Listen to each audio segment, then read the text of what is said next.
কেমন লাগছে বলতে আসলে একটা ঈদ ভাইব পাচ্ছি। মানে হচ্ছে সকালে ঘুম থেকে উঠে হলের মধ্যেও দেখলাম সবাই একসাথে রেডি হচ্ছে ঈদের দিনের মতো। তারপর হচ্ছে এখানেও খুব উৎসব মুখর, সবাই আসছে, ভোট দিচ্ছে, ভালোই লাগছে। আর যেহেতু আমার প্রথম ভোট, আমার ক্যাম্পাসে আসছি বেশি দিন হয়নি, ক্যাম্পাসে ফ্রেশার হিসেবে প্রথম ডাকসু পেলাম এবং এত শান্তিপূর্ণ, এটা ভালো লাগছে। নিজেকে খুব লাকি মনে হচ্ছে যে ডাকসুতে এসে আসলে প্রথম ভোট দিতে পেরেছি।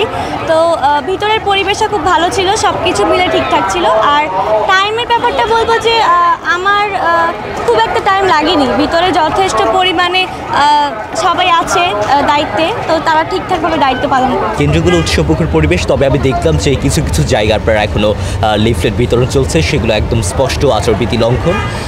তো সেই জায়গার প্রশাসনকে আমার অনুরোধ থাকবে তারা যাতে ব্যবস্থা নেয়। অনুরোধ না, এটা তো তাদের দায়িত্ব। উৎসবমুখর পরিবেশে একটা ভোট হচ্ছে এবং আমাদের যেহেতু প্রথম ভোট, তো আমাদের সবার অনেক ভালো লেগেছে। আর সিস্টেমেটিকলি যেভাবে হওয়ার কথা ছিল সেভাবেই ভোট হয়েছে এবং সব খুব ভালোভাবেই হয়েছে। না, কোনো প্রেশার ক্রিয়েট হচ্ছে না। আমরা নিজেরা যাকে পছন্দ করেছি, যাকে মনে করেছি, সে তাকেই ভোট দিয়েছি এবং খুবই গোপনীয়ভাবে এটা দিয়েছে। এখানে কোনো আলহামদুলিল্লাহ, জীবনে প্রথম ভোট কাস্ট করেছি। দেখা যাক কী হয় শেষ পর্যন্ত, নির্বাচনটা সুষ্ঠুভাবে সম্পন্ন হয় কি না। আমরা আশাবাদী, এখন পর্যন্ত সুষ্ঠু পরিবেশে বিদ্যমান আছে। আর ভেতরের পরিস্থিতি অনেক ভালো, সাদা পোশাকে অনেক উপস্থিতি দেখতে পেয়েছি। আর বিএনসিসি থেকে শুরু করে নিরাপত্তার সাথে সংশ্লিষ্ট যারা আছে এদেরও যথেষ্ট উপস্থিতি আমরা দেখতে পেয়েছি।